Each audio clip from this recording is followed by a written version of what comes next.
we had people put a lot of comments regarding the moon.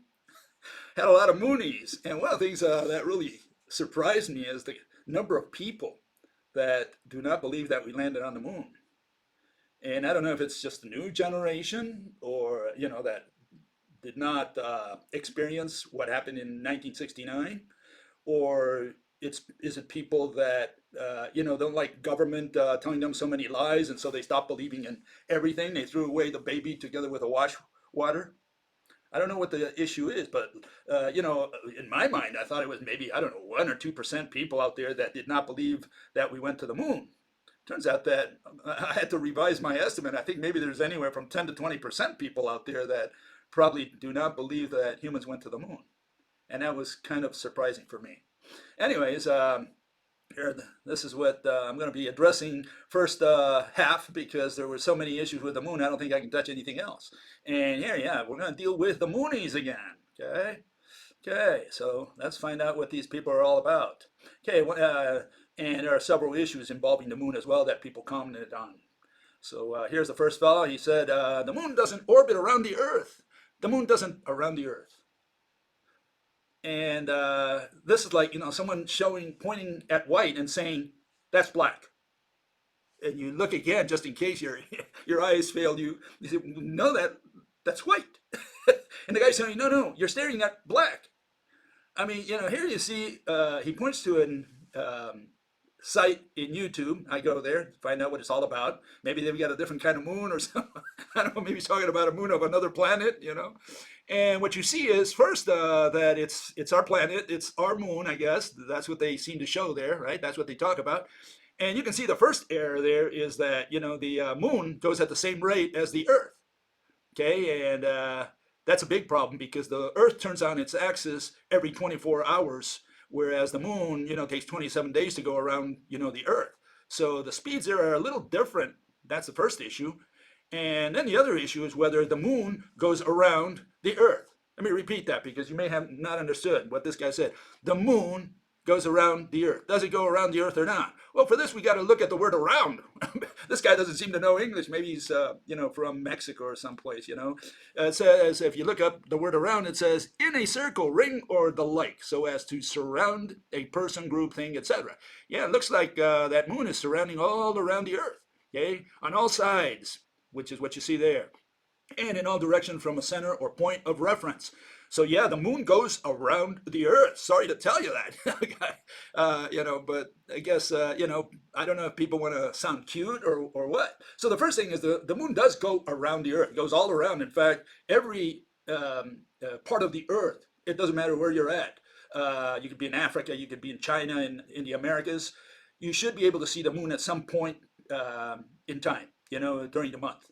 And that's because the moon goes all around the Earth. So yeah, the moon does go around the Earth. I don't know how else to tell you that, but yeah, some people say that white is black and they're staring at white. Okay, and that's essentially what we've got here. And then the other issue again is that the moon is not, or the whole orbit is not illustrated property. Okay, it's not illustrated property. What's wrong? Well, what's wrong is that, again, the moon always shows us the same face, but the Earth spins a lot faster than the moon goes around the Earth. And so, every part of the Earth has a chance to see the one side of the moon. Okay. And so, yeah, I don't know what these people are thinking. Maybe they want to sound cute. The guy who made that video has no clue about anything. And what's interesting, they get thousands of hits, and people go, oh, ooh, and then they bring it here. Jesus Christ. Okay, another fellow says, another moonie. Okay, we got a lot of moonies here. Moon takes 27 days to rotate around its axis according to the model. Okay, you did not do your homework on this. Me, moi. You believe this like a religion, it seems. Well, I don't know. Maybe he's a flat earther. He doesn't believe that the moon, goes, around the Earth every 27 days. It does. That's one issue. Maybe that he was referring to that. Maybe he was referring to spin. Maybe he was saying, the moon does indeed spin, but the spin is equal to its orbit. Absolute nonsense. Absolute nonsense. So let's clarify that for all the mental cases that we have out there. Let's clarify that, kill that once and for all. The moon does not spin. Okay. Here I have a pencil. Okay. We have a pencil. Let's see if you can follow it. Let's see if you have the intelligence to follow this. Let's color code the pencil. We'll put red on this side and blue on this side. Okay. So we're going to have red on this side. I should have done that, but I think you can follow it. Red on this side, blue on this side. Does the Earth spin? Yes, it does. And let me tell you why. Because if this is the axis of the Earth going right through, North Pole to the South Pole, right? Well, Africa will be looking at red at some point, and at some point it'll be looking at blue because it twirls around, the whole Earth twirls around. Africa at some point will face red. At some point it will face from this side, face blue because it's twirling around. If we do the same thing with the moon, okay, we put an axis right through the center of the moon, anywhere you want, okay? I don't care because it doesn't matter in the case of the moon. Well, the Earth, the moon might go around the Earth, always showing the same face, but any point on the surface of the moon, the one that's facing red will always face red, more or less, because it wobbles a little bit, right? But it'll face red, and any other point will face blue. And no matter what, the moon can stand on its head if it wants. It's always going to show a mountain, a given mountain, a hill, whatever, to the red. And the other one's going to show it to blue because it does not spin.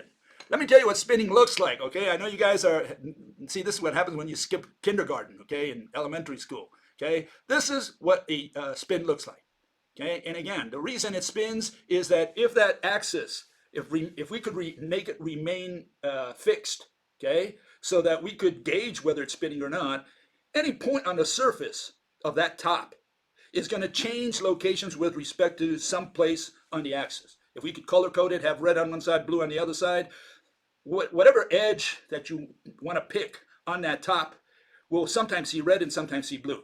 That's not the case with the moon. The moon does not spin, okay? And only people who don't understand that will say that, the moon doesn't spin, spins, or equals its rotation or whatever. Yeah, these people think they're cute and they're trying to sound intelligent. All they do is just show their ignorance. Haven't even done the research on it. No, the moon does not spin, okay, in any way, shape, or form of the word spin. Okay, the fact that it rotates or revolves or orbits the Earth around the Earth, right? It does go around the Earth. While doing so, it does not spin with respect to an imaginary axis that it could have, that you could put in there by hand. Okay, moving on. Here we have more moonies to deal with today. A bunch of moonies. We didn't go to the moon, says one guy. The Earth is a sphere. Atoms are not orbiting balls. Well, they look like orbiting balls to me. I mean, that's how everybody puts atoms, with all these little beads moving around. And, the issue here is that people say what it ain't. Don't tell me what it ain't. Tell me what is. That's where you show a little intelligence. But it says atoms are not orbiting beads. Okay, they're not or balls or whatever. If they're not orbiting balls, tell me what it is. Please draw a picture or put in a link and say, look, here's the true, genuine atom. Because when you look at the atom, anywhere you want to look at it, that's what you see. You see orbiting beads. So don't tell me that the atom is not orbiting beads, because that's what everybody uses out there. In fact, quantum mechanics would not be able to explain electricity the way it does today unless the atom consisted of orbiting beads, because they're going to take one of these little beads called an electron and they're going to move it around from atom to atom, sometimes without atoms, as we discussed a couple lectures ago. So yeah, the atom that is used by all of quantum mechanics has not changed since the day Niels Bohr and Ernst Rutherford came up with it, which is the planetary model. Okay? That's the atom that's used for ionization, that's the atom that's used for electricity, and that's the atom that's denied at the end of the conference, saying, well, that's not our true atom. And that's what this person did here. He says, that's not the atom. Okay, then what is? Okay, and yeah, he says you didn't go to the moon. Yeah, I guess, statements. No justification, no argument, just, we didn't. I don't believe it. Okay. Here's another fellow, he says, proof. Oh, sorry, Bill, one of your worst vids ever. Okay. Insane ramblings and gibberish from you to support such an obvious NASA fraud. NASA have lost all tapes of moon landings and proof. Oops. Well, I don't know about that. I mean, he thinks maybe it was all filmed in Hollywood or something. Why would NASA, what would be the motive for NASA for 60 years? Because if it's one deal, like, JFK's death, it's easy to argue that this was done by Johnson, J. Edgar, and Allen Dulles. 9/11, yeah, what's his name? George Bush's crew, no problem. Why? Because it was one day, it was 1 minute, it was a short time, and then immediately goes into history. And then all you can do is rely on maybe some pictures that someone took out there, etc. Here we're talking about 60 years of NASA, 60 years at least. I mean, I'm sure it's right after the World War I. Same for the Russians. And so these guys been sending rockets out there, okay, for 60 years, and you're telling me that all that is fake. There were no rockets.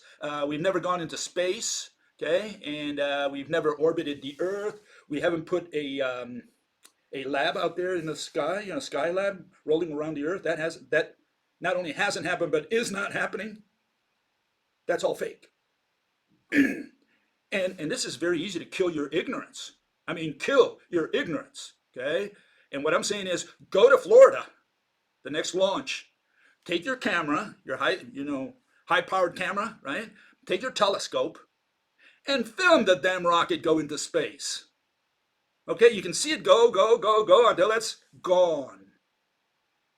And so don't come with nonsense, with idiocy, saying that we haven't gone to space. For example, some people, because there are different levels. Some people say we haven't gone to the moon. Others say we haven't gone into space.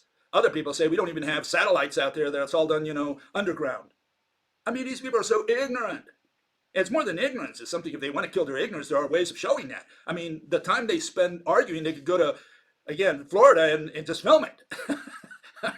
Or get a friend to do it over there. Call the flat earthers over there in Florida and say, please, flat earthers, Florida Earth Society, would you be so kind as to film the rocket go to space next time around? I mean, you have to be a total ignoramus. And so now is homework. I want you to look at the mirror, okay, this coming Thursday or Friday, okay, look at the mirror, and 10 times say to the guy in the mirror, you're an ignoramus. 5 times at least. 10 times. Always looking at Mecca, okay? My God. Another flat earther. Okay, here we have your Moonies, flat earthers. Impossible for something to be flat with hills, mountains, depressions, valleys, elevations. What I don't observe is over half my nearest mountain under curvature isn't hidden. I can see over 100 miles away a mountain from bottom to top. Anything can be round. My table is round. So, see, these people want to prove flatness or curvature by saying, well, when I look at the highway, it looks pretty straight to me. Yeah, no kidding.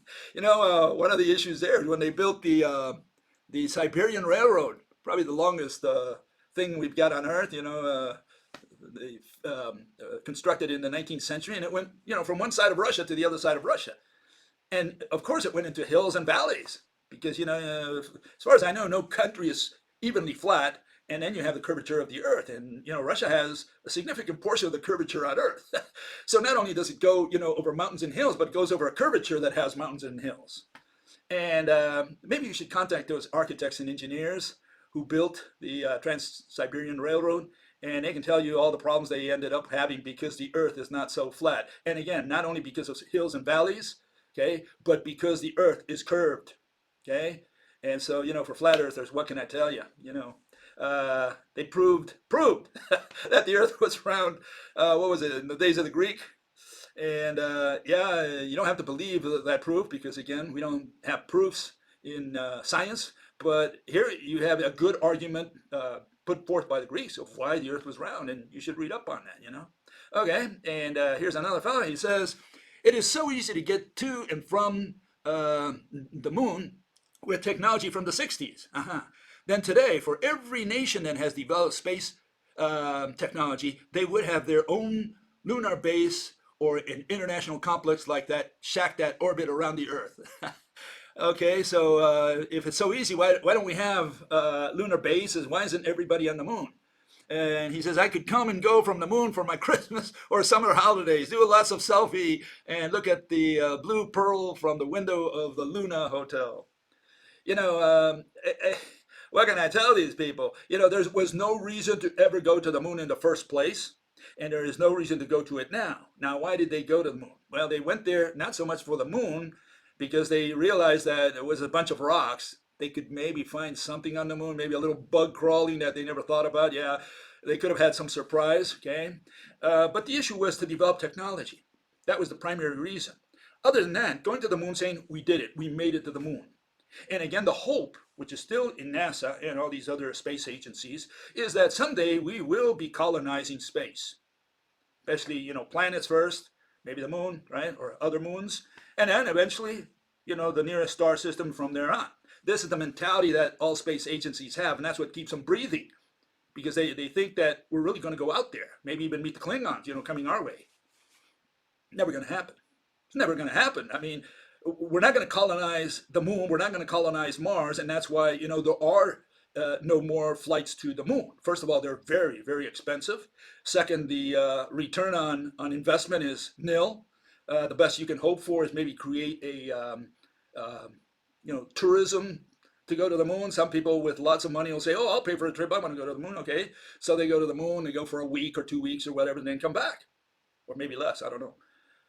Some people would be glad just to go into space. Others would like to go to the moon. Sure, no problem there. But it's just for that. There's going to be no colony on the moon.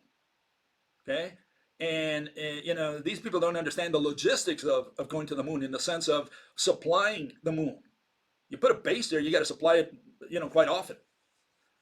You got to take water over there. You got to take, food over there. What are they going to do? Grow potatoes? And you might say, well, they can build one of these places where, inside with all the lamps and so on, growing all kinds of food in there. It's never going to happen. The monster it is just to take all that stuff out there for a small operation. What for? Are we going to evacuate the Earth and go to the moon, which is a smaller rock? First of all, smaller, much smaller. No gravity. That means you have to produce your own gravity. Anything can go wrong. You might lose pressure, loss of life. The whole experiment goes to nothing. What for? Who would go to the moon to live on the moon forever? Is that what these people are thinking? Who would go to Mars? For what? And who would pay you to go to Mars? So I pay for you to go to Mars and I never see you again. So why did I pay for your trip to Mars, right? Because you're going to stay in Mars, I'm going to stay on Earth, and you're not going to have commerce with the Earth, because whatever you bring over, I'm sure I can produce a lot cheaper here. Why would I pay for your trip in the first place? Why would I contribute, from the earthly treasury to send you to Mars? People they're not thinking. They're not using their brains. That's what it amounts to. And then they have contradictions, because a lot of these people, on the one hand, don't believe we went to the moon because man can't be in outer space, et cetera, et cetera, et cetera, and then says, oh, someday we're going to go to Mars. Well, I thought you said that we can't live in space, that we can't go into space because we will be zapped by the sun, by, the radiation, or maybe our suits are no good, we can't live out there in space, and then you're talking about going to Mars? These people live with so many contradictions, it's just unbelievable. Okay, so here we have another, Mooney. We humans never moon landing. However, we sent a lot of machinery there. Oh, okay, so that wasn't Neil Armstrong on the moon. That was a robot. Sorry, my eyesight is failing me. Maybe I missed the robot. I thought it was Neil Armstrong jumping on the moon. Okay. The first one recorded is the Russian spacecraft, etc., 1959. 60 years later, again, we humans send robots, probes, rovers. So if we send all this stuff up there, if we could send robots or whatever to the moon, why can't we send a human to the moon? You gotta answer that question, because if you think that we sent all this all these mechanical devices out there, to use that term, robots, etc., androids maybe, I don't know, then why can't we send a human? You're talking about some trip, what is it, slightly over a light second to go to the moon. So if we took that much trouble to send all these things to the moon, why can't we send a human? And again, these people live with all these contradictions. They never resolve them. Okay, here's another fellow. He says, you literally contradict yourself with your point regarding mathematicians. It's the mathematicians that support moon landing, but provide no physical evidence. The guy's looking for proof. He's looking for proof, or I want you to prove to me that we went to the moon.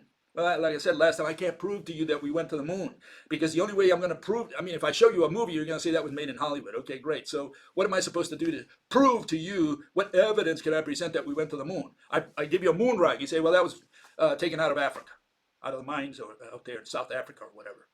So what can I show you? What kind of evidence do you want to prove to you that we went to the moon? And the only way I can prove to him is taking him back in time to 1969 through the fourth dimension, of course. And we go there, I take him by the hand to the moon and say, look, see, that's Neil Armstrong there and that's Buzz, you know? Is that the way I'm supposed to do it? So, I mean, Jesus Christ. And a fellow says, this is something that mankind likely will never do. We'll never go to the moon, to space, to Mars, to anything like that. It's unbelievable. And we will never achieve flight, you know, certain speeds, etc. What's the issue? The issue is, you know, he's saying that it's a mathematician that, you know, vouched for this theory, this hoax that we went to the moon. And all I can tell him is that, you know, the mathematicians have nothing to do with this.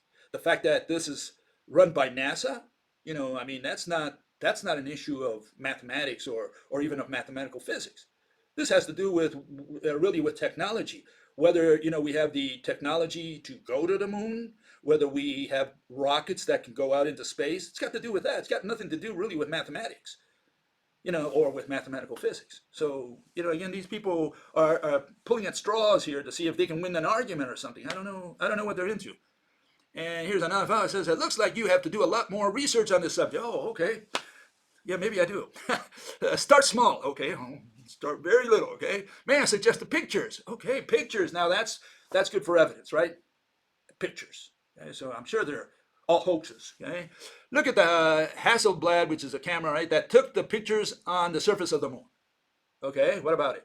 I challenge you to find the blueprints on the modifications for the heat, cold, radiation, and pressure. I mean, all these people come up with all these arguments about the photograph is wrong or the photograph is right, or the blueprints of the camera. Jesus Christ, these people, they have mental problems. I think they do have actually mental problems. Okay, okay, and here we have another fella talking about vacuum also and pressure. That's one thing that gets people, you know, riled up as far as the moon landings. Very important subject with them. So we can't withstand the pressure or the vacuum. And here is this fellow says, people in the flexible, bendable suits, magically withstanding ultra high space vacuum. Please. Yeah, they don't believe that we can withstand vacuum. And that's, for me, incredible that they have these notions and they say, well, we can't do it and that's it. I don't believe it. And that's where it stops for them. You know, no research, no thinking, no nothing. And so let's go through that because that's a big one for a lot of these people, Moonies, you know, who don't believe we went to the moon. They say, you know, we can't withstand the vacuum, et cetera, et cetera, et cetera. Okay, so here it is. Let's start here. We have the people who go underwater, way deep. And that was one of the first suits, the one on the upper left there. And what is it? You see that it's very rudimentary. And this was in the 1930s. And they would drop the guy all the way to the bottom. You know, he was under a lot of pressure in the water. Remember, the water has a lot more pressure here down there than up here in the air.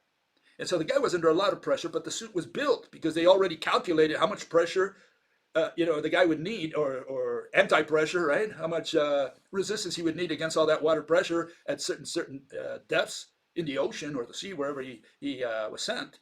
And so they already calculated, they built that into the suit, and the guy could withstand the pressure. And today we have better suits, you know, and much, you know, they've studied all this stuff in a lot more detail. So the technology is there. Technology to go under the water is there, okay? And you may not believe it. You say, well, I don't believe that we can go underwater. Well, you know, this is something that you can kill your ignorance, okay? You don't have to believe. You don't have to take my word for it, okay? Okay. And so that's the first step, okay? So as far as I know, we can go underwater under very high pressure. Can we go into the vacuum like space? Can we go to 10 to the minus 6 torr, 10 to the minus 7, 8, minus 11, minus 12? Yes, we can. Okay. The answer is yes. Okay. So here, let's go through this. Here we have a human. Okay. And it turns out that you are already protected from vacuum of space, 10 to the minus 11 torr out there in the black part, right? You're already protected by air, magical air. I mean, if we took all that air out, you would be exposed to the vacuum. We would all die. That's how simple it is. Okay, so right now you are being protected from the vacuum, from the pure vacuum of space by all this air stuff, this gas that surrounds our planet. Okay, so keep that in mind. If you go out there, you have a problem because you have no protection. But right now you do have protection here on Earth, and all we have is just that the pressure from the air to which we are used to, right? And so we're protected from all this vacuum simply by that air, natural protection. Okay. Okay. Now here's you. Okay, and that's you in your suit. Okay, and you're out in space, and you have your spacesuit, and you say, well, does that really protect me? Okay. Well, here's you inside your suit. Okay, that's more or less what you would look like. Okay, probably. Okay, something like that. And when you go in there, what does the suit have in there? Well, it has some kind of protection. Okay, it has some kind of protection. It has already the built-in pressure that you need to survive, no different than when you are here on Earth.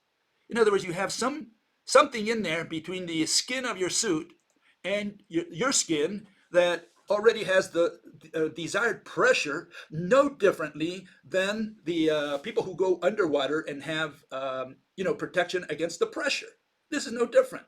Okay, so you already have something in your suit that protects you in that way. Why would you not accept this? This is what blows my mind, that we already have protection against space from the air that surrounds us every moment. The closer you are to Earth, the more pressure there is. The higher you go, air is less dense, and the more you go up there, the less pressure you get until you finally get into outer space, where you get into the minus 10, minus 11, minus 12 torr range. And of course, you cannot withstand that without a suit. Okay, so the question is, how do you protect against that? Well, just like you protect yourself underwater by building, an anti-pressure suit, when you go into outer space, you build an anti-vacuum suit. Okay, and that's what they do, and that's what they test over there in the Ohio testing center that I talked about the other day. And so I have no idea what these people are talking about when they say that we cannot withstand a vacuum out there. Well, maybe it's the vacuum between your ears that you can't withstand. That's the problem. That's the real problem. Okay, another fellow says here, he says, costs of a lot of money, it has no meaning. Money is no object. Going to Mars, going to Jupiter, we have all the money in the world for these things. Money is no object. If we have the concept of the union of humans for a common goal, oh yeah. We have a communist on board, maybe an anarchist, okay? As happened for the conquest of space in the 70s by the USA and the USSR. Yeah, I mean, if they were all friends, right? He's saying, if we're all friends, the Chinese, the Russians, the Americans, everybody was friendly, right? Instead of fighting, using all that money to fight each other, what we could do is, pool that money and go out into space. And maybe the counter argument is that if we have no one to fight against, maybe Mother Nature does want competition. Because if we have monopoly, one world government, maybe our economy goes to hell. Ever think of that? Anyways, so just imagine for a moment if all the military efforts of USA, Russia, China, etc., right, coincided with a single goal. Yeah, we're going to spend all that we have. Well, no, we have no one to fight against anymore. We don't have any more armies. We don't need them because there's no one against which to fight. We're all friendly now. We all kiss and make up. We're all brothers. So now we have all this money left over that we don't have to spend on military and all that stuff. And we can spend it on dummy stuff like going into space. For what? For going to the moon? Maybe to Mars? To do what? I don't understand these guys. These guys think they're going to go to the moon, put a little cabin there, log cabin, maybe have Christmas on the moon, maybe in the sea, like the other guy with the hammock. If it were possible for humans to go to the moon, if it were possible, how long would it take us humans to build something there? And how easy would it be to keep the facilities there? Yeah, how soon would it be? And how much would it take to feed and clothe and send water up there and all the, besides the construction? You would constantly have to, send all kinds of stuff to build something on the moon. Maybe you need several trips. And yeah, this guy apparently has more money than Bill Gates. He says, well, I can do it. Money's no object. Okay, well, some people have more money and they spend it in whatever they want, I guess. And then it says, what does Mars and Pluto have to do with it? Okay, humanity is unable to go beyond low orbit, and you announce travel to Pluto. Well, yeah, I mean, I'm saying that, we could go to the moon, to any of the moons of any of the planets. We could go to some of the smaller planets like Pluto, maybe even Mercury or Venus. I don't know. We could probably get there. I don't know if we can come back. Well, we would certainly get there. I think we have the technology to get to Pluto if we want. Now, can we do it? I mean, they did send probes to Pluto and beyond. For those of you who believe that, okay, yeah. And it doesn't mean a human has to go. We can send a robot and it takes pictures, whatever, and we've done that. And what we found is that there's a bunch, what we know already from Earth, that Jupiter is a gaseous planet, so is Saturn, Neptune, Uranus, and that the rocky planet known as Pluto, some people say it's not a planet, and Mercury and Mars, they're just rocks. So we know that now. And why are we going to go there? Again, put a station, evacuate the Earth, colonize, conquer the Martians, look for life, maybe.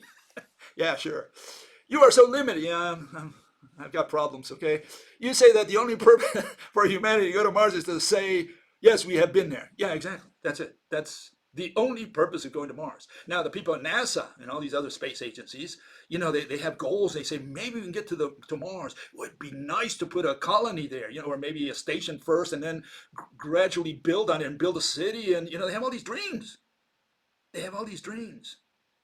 And there's no atmosphere that we can live on in Mars, so we would have to take our atmosphere with us for quite a while. Who was it? Carl Sagan said that it would take over 100,000 years to terraform Mars, the gas, right?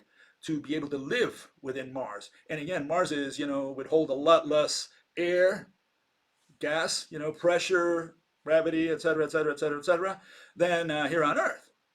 Why would we go to Mars? Are we crowded here on Earth? Are you feeling elbow room problems? Maybe on the bus or whatever. You got claustrophobia. What the hell, Bill? Be more open-minded. Consult, inform yourself, study. Well, what can I say? What this guy said the other day. I'm old school. I just believe that man went to the moon and back, and that's it. And all these people are new school, I guess, and they believe not only that we haven't gone to the moon or to Mars, right, in any way, shape, or form. Some of them believe that we haven't gone into space. Some of them believe there are not even satellites out there, but that someday we're going to go to the stars and maybe even to the center of the galaxy. What can I tell you? That's the kind of people we have out there. And the dangerous part, the surprising for me, is that I think there's more than 1% people out there that believe all this nonsense. I think it's maybe closer to 20%. And maybe I'm being too conservative.